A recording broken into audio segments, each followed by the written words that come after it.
בנימין נתניהו, חברי הכנסת, מה הוא החזון שלך? מה חברת החזון הכנסת שלך גוטליב, תגיד די. לי?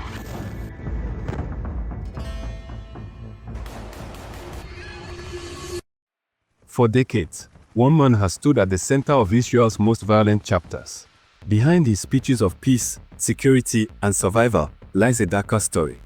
A record marked by siege, occupation, genocide, and devastation in Gaza and Middle East at large.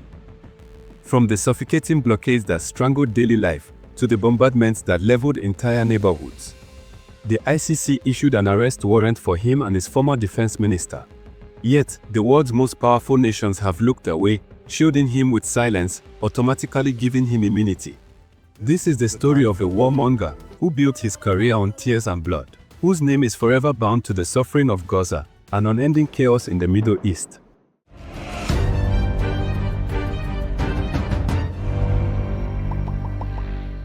Benjamin Netanyahu has been ruling Israeli politics in one form or another since the 1990s.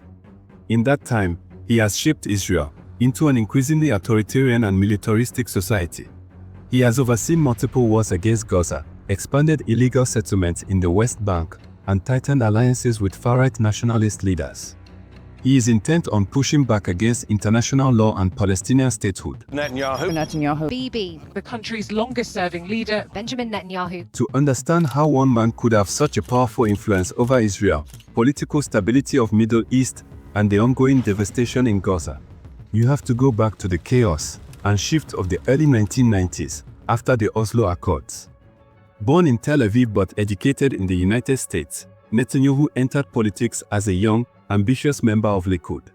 While the world was talking peace after decades of conflict, Netanyahu rose as one of the fiercest opponents of compromise with Palestinians. He framed the Oslo peace process as a threat to Israel's security and identity. By the time he became prime minister in 1996, his vision for Israel was already clear: military dominance, settlement expansion, and the subjugation of Palestinians. In Netanyahu's eyes, territorial concessions meant weakness. He repeatedly declared that the Palestinian state would endanger Israel's survival. He doubled down on occupation, supporting settlers who seized Palestinian land, while his government provided protection through the military. As Israel's economy grew, it was increasingly dominated by wealthy elites tied to politics and security industries. Netanyahu became a master of patronage, rewarding loyal allies in both business and government. His political survival depended on a network of billionaires, media moguls, and right-wing religious parties, and he ensured they all benefited from his rule. But Netanyahu's most defining strategy was his manipulation of fear. Every escalation with Palestinians, whether in Gaza or the West Bank, was portrayed as existential. Every rocket from Gaza, no matter how crude, became justification for massive bombardment campaigns. These military operations, such as those in 2008, 2014, and 2021, killed thousands of Palestinians, many of them women and children.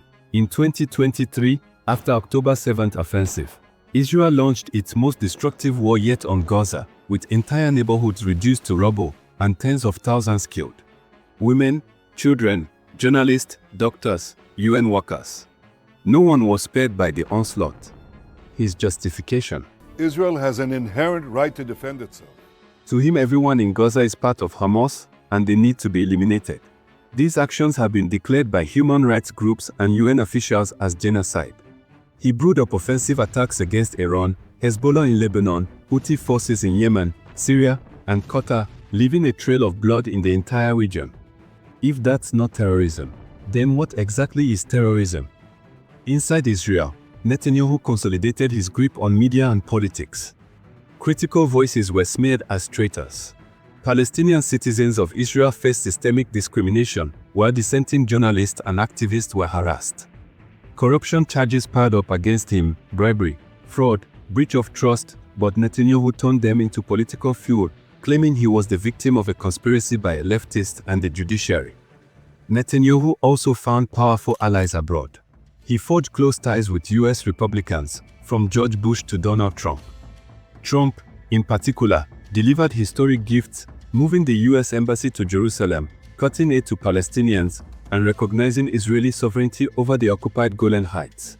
These moves emboldened Netanyahu, who increasingly ignored international pressure. But Netanyahu's foreign policy wasn't just about diplomacy, it was about domination. In Gaza, Israel perfected a model of siege warfare, controlling food, water, electricity, and movement, turning the strip into what observers call an open-air prison. Netanyahu's longevity in power comes from division. He exploits deep rifts within Israeli society. Secular versus religious, right versus left, Jewish versus Arab. The more divided Israel becomes, the more Netanyahu could present himself as the only leader strong enough to hold it together. In 2023 and 2024, his government, the most far-right in Israel's history, pushed judicial overhauls that critics said would end democracy altogether. Protests erupted across Israel, with hundreds of thousands in the streets. But while Israelis debated democracy, Gaza burned.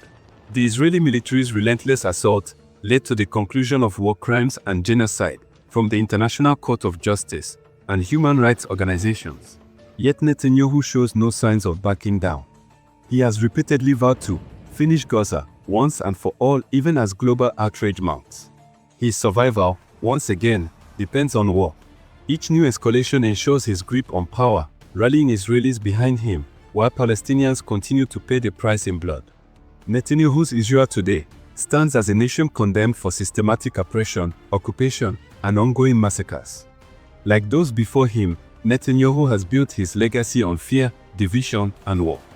But as the bodies pile up in Gaza, the question remains: how long can this strategy last before Israel itself is consumed by the violence it has unleashed?